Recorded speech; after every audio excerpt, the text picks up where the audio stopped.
Okay, so we've just seen the release of the new Titleist TSR range of drivers, but there's also some fairway woods to go with, and that's what we're going to test in this video today. TSR2 versus TSR3 in the fairway woods. Let's see how they perform.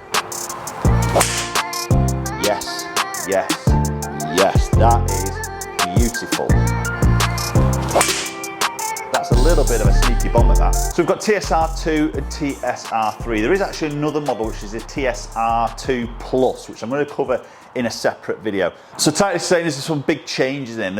They were quite excited when I was talking to them about the changes they've made in the fairway wood. So deeper CG, the lowest CG they've ever had in a fairway wood to try and help obviously trajectory and launch of that golf ball, ease of launch should I say, but also with a controllable spin, which we're going to have a little look at. So as I say, TSR2 we're going to start off with. I've got 15 degrees, this is a 3 wood. And first impressions, and I'll be brutally honest, I've never been a huge fan of the Titleist fairway woods. Drivers, I absolutely love the shape. The fairway woods, don't get me wrong, the back of it is nice and rounded.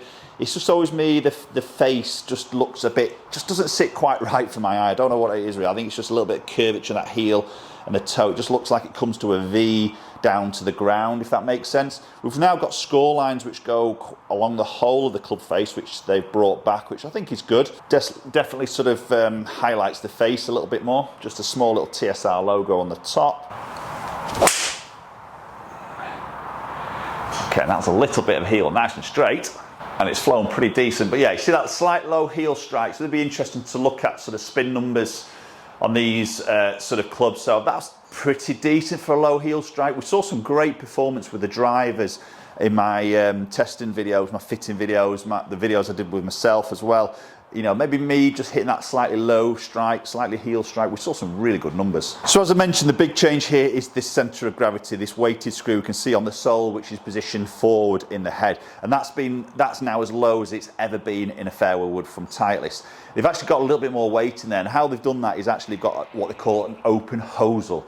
It sounds pretty bad, that, but basically when you unscrew and take the shaft out, you can actually see down the hosel inside the head where normally it would be blocked off. So where it was blocked off, they saved that bit of material, that metal, that weight, and then reposition that more probably into that weighted screw at the bottom, again trying to get that CG as low as they possibly can, you know, just to make that ease of use of a fairway wood off the ground in terms of flighting it.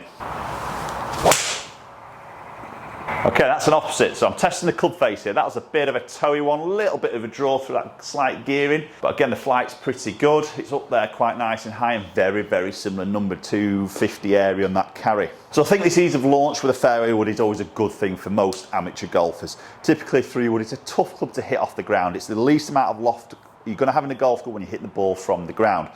So sometimes it's very difficult. Low strikes are typical sort of misses for a lot of golfers in fairway wood. So I think with that weight being really low, you know, getting that CG low, it definitely does help to get that launch a little bit higher. So that is, I would say, is a good positive. That's a better strike. And tell you what, that is really up there. That is high. Absolutely no problems of launching that at all. 13 launch from the ground, good ball speed. It's 263, so better strike, a little bit of launch there. Spin at 2,500, so that's a little bit of a sneaky bomb at that. So the other thing that the open hosel allows them to do is change the sound of the club when you're striking that golf ball. And I think there is a little bit of a difference there. I mean, it's a good sounding club. You know, we saw again the drivers sound amazing in my eyes, and fairway wood, obviously it's going to be different, maybe sound to it because the head size is different. The sound waves inside are going to be a little bit different than the bigger head with the driver naturally, but I think the sound is really good. It's a very solid sound. That's a good strike. A little bit of right to left. That's a really good strike. It looks to be really out there. Yeah, 157 ball speed. That's good ball speed. Good spin again. 260 carry, 285 total. That's pretty decent. Does sit very nice and square behind the ball. Black gloss top, as we would expect. Maybe a little bit of a slight triangle shape, but nothing too excessive. Push that up the right a little bit, but I tell you what, that is really launching very high. So I think if you're a golfer, might just struggle to get the ball launched off the fairway. You know, obviously granted I've got a bit of speed, does help obviously on that launch, but maybe a golfer with less speed might just struggle to get that ball sort of launched. Then definitely worth having a look at in the TSR2. So availability wise in the TSR2 in the fairway, we've got a 15 degree, a 16.5, a little bit like a 4 wood, 18 degree 5 wood, and then a 21 degree. Same availability in left hand, but the 21 degree is a custom option only. Right, so switching over TSR3. I've got the same shaft, which happens to be the Tensai 1K Black in an X, which is what I got fitted for in the drive. I really quite enjoying that shaft, to be honest. So TSR3, obviously a little bit different. We see some adjustability now, more so in the head. So we've got that movable track, but we have now got 2 more slots in comparison to what we saw in the previous model, the TSI3. So we've now got a T2, T1, a neutral, a heel 1, and a heel 2. So a little bit more adjustability. That's always going to be a good thing. I think for me as a fitter, if I've got more adjustability, more tools to try and dial in somebody's performance, it's got to be a good thing. So nice little improvement there from Titleist. Now, first impressions down by the golf ball.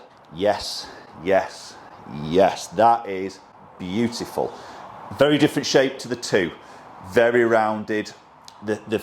You're also sort of saying before it looked like a bit of a V shape of where the face came and met the ground. This is me personally. You might not notice this. This is me personally.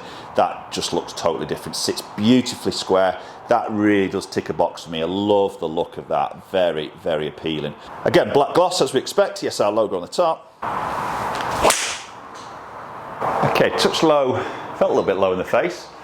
Chapman showing that was quite a bit up the club face. Just peel a little bit up that right hand side. Probably lose a little bit of distance there. Oh, not bad there. 257 on that carry. A little bit of that spin with that slightly open face. Just looks amazing behind that golf ball. Very classic, very rounded on that back. With the TSR2 was maybe a little bit of a shade of a triangle shape in comparison. Oh, I've pulled that. Struck it amazing. Very strong flight. A little bit of ball speed there, 158. I've just got to get a little bit more out of it with that slight pull shot, aren't I? That's a nice shot. And that was a fraction low toe. If I'm going to get really picky, but you know, I'm going to take that all day long. Really good ball speed again. Definitely something I saw with the drivers, and if you haven't seen the video with the drivers, I'll link it up there and you can go and check that out, because they were really sort of impressive numbers on those slight miss hits with the driver, and just maybe seeing a little bit of that just dropping now into these fairway woods. Oh, that wasn't perfect, but I tell you what, it's flighted very nicely. Just a bit up that right hand side there, just didn't quite get all of that, little bit of the ground as well. Dropping that little bit of that spin off, but it's a good recovery from, again, not the perfect connection. But for me, the looks of this is absolutely perfect. The sound and the feel is very, very solid. Great sound to it as you strike it. Love the fact we've got a little bit more adjustability there. So really this track on the bottom, you know, we'll talk about draw and fade. It doesn't really work like that. It's more for me putting that weighted screw, which is a 13-gram weight in the bottom, and sliding that along to meet maybe strike patterns that you might just see with certain golfers. So for example, if you're a little bit more of a heel striker, you'd be moving that mass more into that heel to match up to your strike patterns. Help a little bit more of that ball speed, basically moving the centre of gravity to match your ball strike. Helps with a little bit of ball speed, helps reducing a little bit of gear effect. Again, touch low, recovered well, just got a little bit of cut on that. That spin will go up there, I'm guessing. Yeah, there's that low strike, just going to affect that spin a little bit, but not bad for a miss. So loft availabilities in the TSR3, we've got 13.5 as a strong 3-wood, we've got 15 degree what I've been hitting, a 16.5, again like that forward, and then an 18 degree. And again, the same offerings for left-handers, but the 13.5 and 18 degree are custom options only. Okay, so let's have a little look at the dispersion rings, and pretty similar to be fair. I've just got that little leaky right shot happening with a few of those on that sort of side of things, but very similar from both of those 3-woods, to be honest. Look at the numbers, TSR3, just moving at a fraction quicker on that club head speed by 1 mile an hour.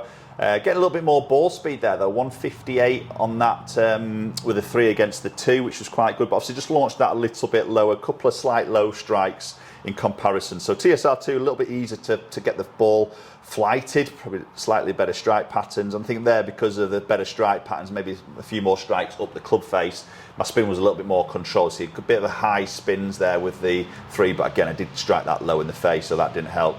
So really those two sort of settled in a similar sort of carry distance as an average and also total distance. But I think really their ease of use, TSR2 felt a little bit easy to sort of fly, and I think that's where a lot of golfers would probably sit in. TSR3, obviously, if you want that adjustability, moving that mass around the strike point, little bit of a different shaping of the head behind the golf ball.